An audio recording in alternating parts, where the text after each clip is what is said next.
еліміздің, әрбіріміздің, балаларымыз бен ұрпағымыздың болашағын айқындайтын не? Әрине, Конституция. 15 наурызда елімізде жалпы халықтық референдум өтеді. Азаматтарымыз жаңа ата заң үшін дауыс береді. Бұл күн тарихымыздағы тағдыр шешті сәт болуы мүмкін.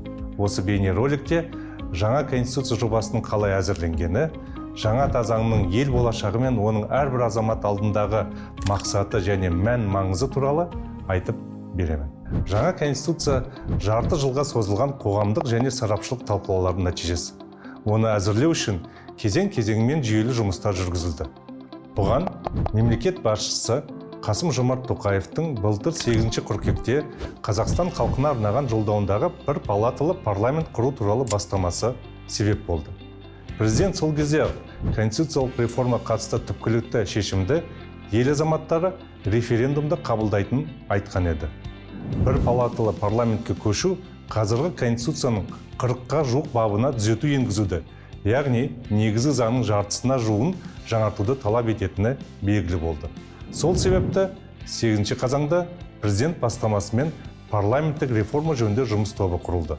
Оның құрамына 30-дан астам танымал заңгер сарапшылар, парламенттегі саяси партиялар фракцияларының жетекшілері, қоғамдық ұйымдардың өкілдері енді. Президент парламенттік реформаға бастамашы болып қана қоймай, оның жүзеге асырылуына да тікелей атсалысты.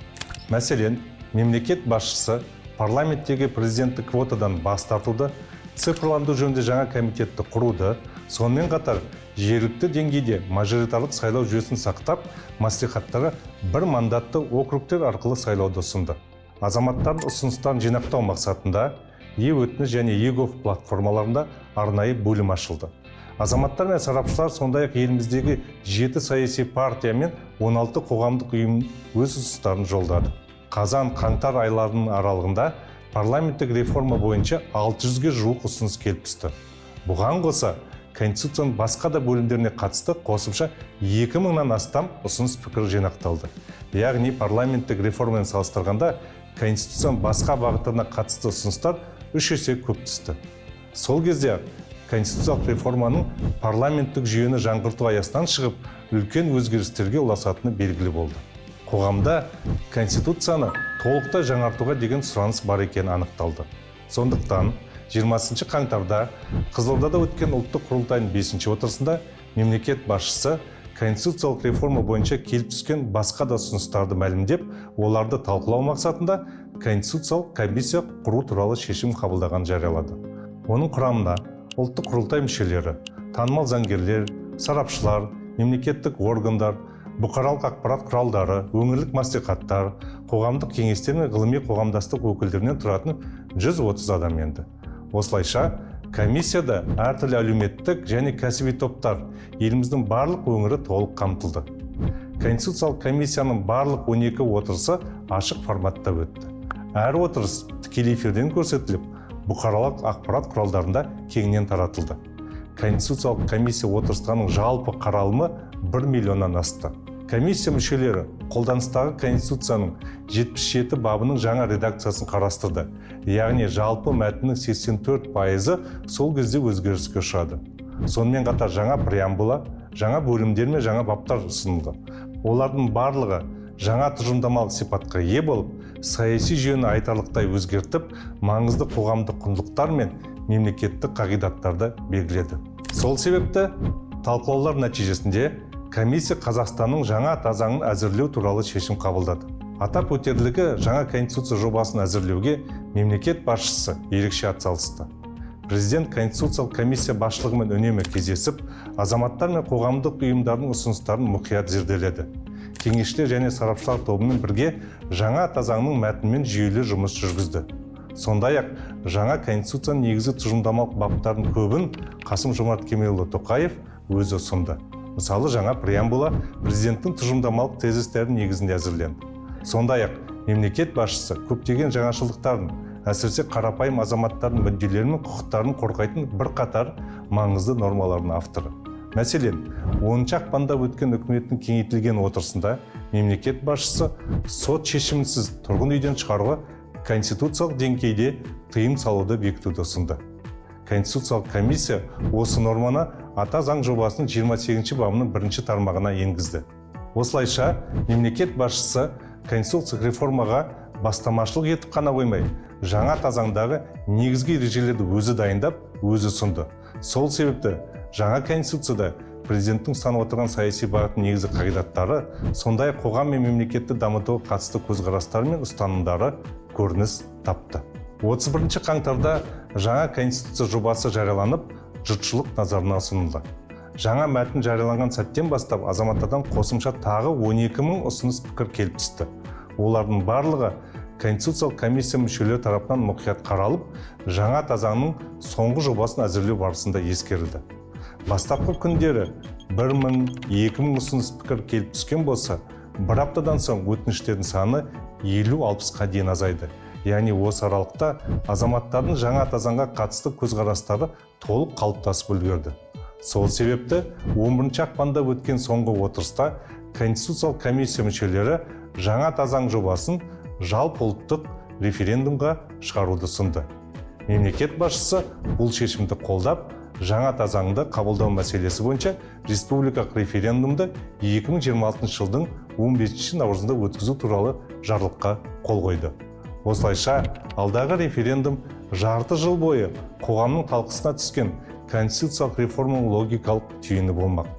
Жаңа тазаң Конституциялық комиссияның 130 мүшесінің ұсыныстары мен пікірлерін жолдаған мыңдаған азаматтың бірлескен еңбегінің нәтижесі. Сондықтан да оны халықтық конституция деп атайды. Қазіргі қолданыстағы 1995 жылы қабылдаған конституция тәуелсіздігімізді енді ғана алған елең алаң шақта әзірленді. Ол кезде негізгі мемлекеттік институттар енді ғана қалыптасып, қоғамдағы құндылықтардың негізі енді ғана қаланып, шет мемлекеттермен қарым-қатынас енді ғана орнатылып жатты. Қазіргі конституцияның мәтінінде әлі де кеңес кезеңінің ықпалы, сол уақыттың ескірген лексикасы мен терминологиясы байқалады. Мысалы, қазіргі атазаңдағы телеграф, тектік топтық араздық, немесе мемлекеттік қауіпсіздік деген ұғымдар бүгінде қолданылмайды. 1995 жылғы атазаңды небары 12 адамнан ғана тұратын шағын топ жабық форматта әзірледі. Олардың үшеуі шетелдік сарапшылар еді. Ал жаңа конституцияны жазу үшін сырттан ешкім тартылған жоқ. Оны еліміздің 130 азаматтан тұратын комиссия дайындады. Әрине, ешкімде қазіргі қолданыстағы конституцияның мемлекеттің дамуындағы қоғамның қалыптасуындағы маңызды рөлін жоққа шығармайды. Қазіргі атазаң көптеген жетістіктерге негіз болды. Дегенмен бүгінде Қазақстан айтарлықтай өзгерді. Біз мемлекеттілігі орныққан, халықаралық аренада өзіндік беделі бар елге айналдық. 30 жылда әлем де өзгерді, біздің қоғам да өзгерді. Бүгінде қоғамда жаңа сұраныстар, жаңа талаптар пайда болды. Қоғам назары басқа мәселелерге ауды. Мысалы, экологиялық мәселелер, әйелдердің құқықтарын қорғау, мемлекет пен дін арасында қатынастар, ұлттық бірегейлігімізді, дәстүрлі құндылықтарымызды және өмір салтымызды сақтау алдыңғы орынға шықты. Осынау жаңа бағыттар мен қоғамдық сұраныстардың барлығы жаңа конституцияда көрініс тапты. Бүгінде әлем дамуында мүлдем жаңа цикл басталды. Геосаясатта, әлемдік экономикада, ғылым мен технологияда үлкен түбегейлі өзгерістер болып жатыр. Сондықтан көптеген елдердің, соның ішінде біздің елдің де алдында институционалдық жаңару және жаңа жағдайларға бейімделу міндеті тұр. Жаңа тазаң 11 бөлімнен 96 баптан тұрады. Конституцияның жаңашылдығы жаңа мәтін, жаңа преамбула, жаңа құрылым, жаңа бөлімдер мен баптар, жаңа стилистика ғана емес. Ең бастысы, жаңа тазаңның жаңа мазмұнымен, жаңа басымдықтармен және жаңа құндылықтармен толыққанды. Бір сөзбен айтқанда, Конституцияның көптеген нормалары мен баптарына қатысты тәсілдер мен ұғымдар түбегейлі өзгерді. Жаңа тазаңның ел болашағы және оның әрбір азамат алдындағы мақсаты мен мән маңызы қандай? Біріншіден, оның басты ерекшелігі қарапайым адамның мүддесіне бағдарлануы. Жаңа конституцияда басты назар мемлекетке емес, керісінше адамға, оның құқығы мен бостандықтарына, мүддесі мен қажеттіліктеріне аударылған. Жаңа тазаңның преамбуласының өзінде адам құқықтары мен бостандықтары негізгі басымдық ретінде бекітілген. Ал жаңа конституцияның бірінші бабында мемлекеттің басты құндылығы ретінде адам және оның өмірі, құқығы мен бостандығы айқындалған. Жаңа тазаңның екінші бөлімі толықтай адам құқықтарына, бостандықтары мен міндеттеріне арналған. Баптардың саны бойынша Бұл бөлім жаңа конституциядағы 11 бөлімнің ішіндегі ең үлкені.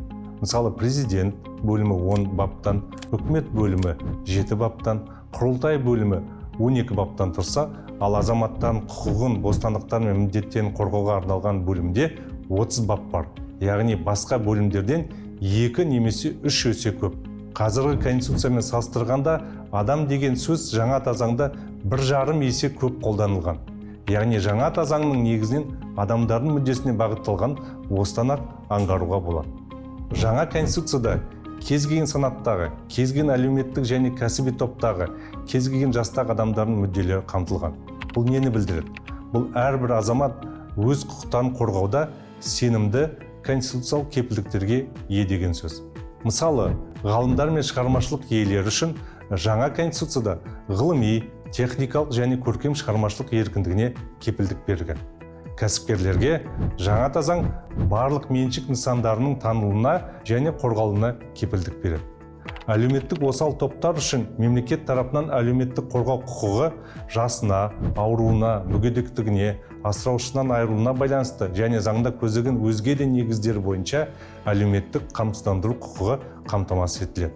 Жаңа конституцияға сәйкес барлық азаматтар жасына, әлеуметтік және өзге де жағдайына қарамастан еңбек етумен демалу құқығына, білім алуға және денсаулығын сақтауға, сөз бостандығы мен бейбіт жиналыстар өткізуге, жеке деректерін қорғауға, қолайлы қоршаған ортаға ие бола алады. Жаңа конституцияның 4 бабының 1 тармағында мемлекеттік биліктің бірден-бір бастауы әрі егемендіктің иесі Қазақстан халқы екені нақты көрсетілген. Бұл бұрын соңды болмаған жаңа норма. Сондықтан да енді ата заңның 92 бабының 1 тармағына сәйкес конституцияға кез келген өзгерістерді тек жалпы халықтық референдум арқылы, яғни елдің барлық азаматтарының пікірін ескере отырып қана енгізуге болады. Алғаш рет ата заңның конституциялық құрылыс негіздері деп аталатын 1 бөлімнің 3 бабының 2 тармағында мемлекеттің стратегиялық дамуының негізі ретінде табиғи қазбалар, басқа да байлықтар емес, ең алдымен адами капитал, яғни адамдардың білімі, қабілеті, еңбегі белгіленді. Бұл мемлекеттік саясаттағы өте маңызды және терең бетбұрыс. Екіншіден, жаңа конституцияда ұлттық бірегейлігіміз айқын көрсетілген. Алғаш рет преамбулада тарихи тамырымыз көрсетіліп, ұлы даланың мыңдаған жылдық тарихының сабақтастығын сақтау туралы тікелей айтылды. Конституциялық құрылыс негіздері деп аталатын 3 бөлімнің 3 бабының 1 тармағында мемлекет қызметінің негіз құраушы қағидаттарының бірі тарихи мәдени мұраны сақтау және төл мәдениетті қолдау екені нақты айқындалған. Жекелеген нормалар мен баптар өмір салтымызды конституциялық деңгейде сақтауға және қорғауға бағытталған. Мысал ретінде дәстүрлі отбасы институтын және мемлекеттің зайырлы сипатын айтуға болады. Жаңа конституцияда тәуелсіздік пен егемендік ұлттық бірегейлігіміздің негізгі тірегі екені қамтылған. Аталған құндылықта жай декларация емес, нақты нормалармен бекітілген. Жаңа ата заңның конституциялық құрылыстың негізі деп аталатын 1 бөлімнің 3 бабындағы негізгі қағидалар тізімінде мемлекеттік қызметтің ең бірінші қағидасы ретінде егемендік пен тәуелсіздікті қорғау деп көрсетілген. Ал 2 бапта мемлекеттің егемендігі, тәуелсіздігі, унитарлығы, аумақтық тұтастығы, Қазақстан Республикасының басқару үлгісі өзгертілмейді деп тікелей бекітілген. Бұл осы мәселелер талқыланбайды, тіпті референдумға да шығарылмайды дегенді білдіреді. Олар мемлекетіміздің өзгермейтін негізі болып саналады. Жаңа конституцияның мәтінімен танысқанда егемендік және тәуелсіздік сөздерін бас әріппен жазылған байқаған боларсыздар. Бұл мәтіннің стилистикалық ерекшелігі ғана емес, мемлекет басшысының тұжырымдамалық ұстанымын көрсетеді. Оның пікірінше тәуелсіздік және егемендік басты құндылықтар, сондықтан олар қоғамдық санада қасиетті де қастерлі ұғымдар ретінде бекітілуі керек. Жаңа конституцияның 3 ерекшелігі жоғарғы билік органдарының жаңа құрылымы. Жаңа ата заң мемлекет басшысының күшті президент, ықпалды парламент, есеп беретін үкімет формуласын түбегейлі бекітеді. Президент бастамасымен бір палаталы құрылтай, вице-президент, халық кеңесі секілді жаңа институттар құрылады. Көптеген лауазымды тұлғалардың қызметіне қатысты бір реттік мерзім белгіленді. Президенттен басқа Конституциялық сот төрағасы мен оның судьялары, жоғарғы сот төрағасы және бас прокурор тек бір мерзімге сайланатын болады. Мемлекет басшысы айтқандай, жаңа Конституция суперпрезиденттік жүйеден түбегейлі бас тартуға жол ашады. Сонымен қатар, жаңа заңға сәйкес парламентте президенттік квота болмайды.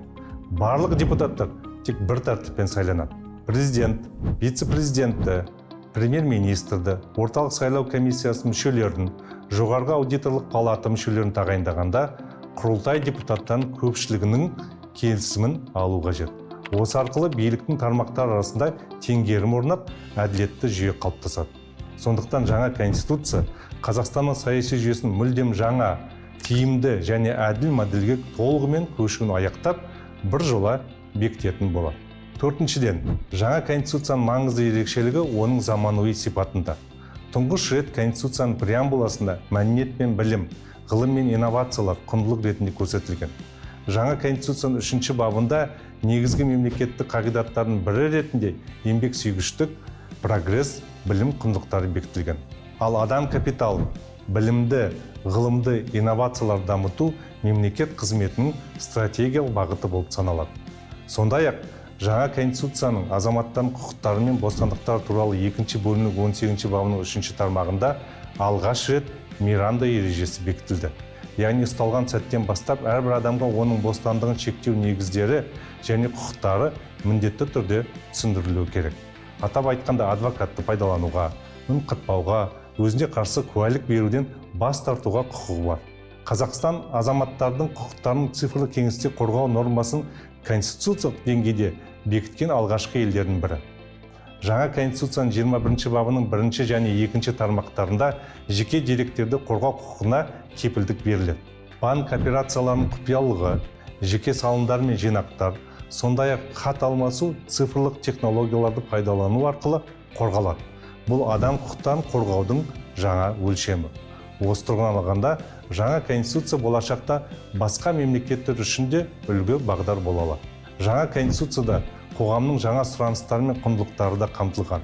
Оның ішінде әйелдер мен балалардың құқықтары, егде жастағы азаматтарға қамқорлық жасау, волонтерлік, ұлттық мүддеге басымдық беру, қоршаған ортаны қорғау сияқты мәселелер бар.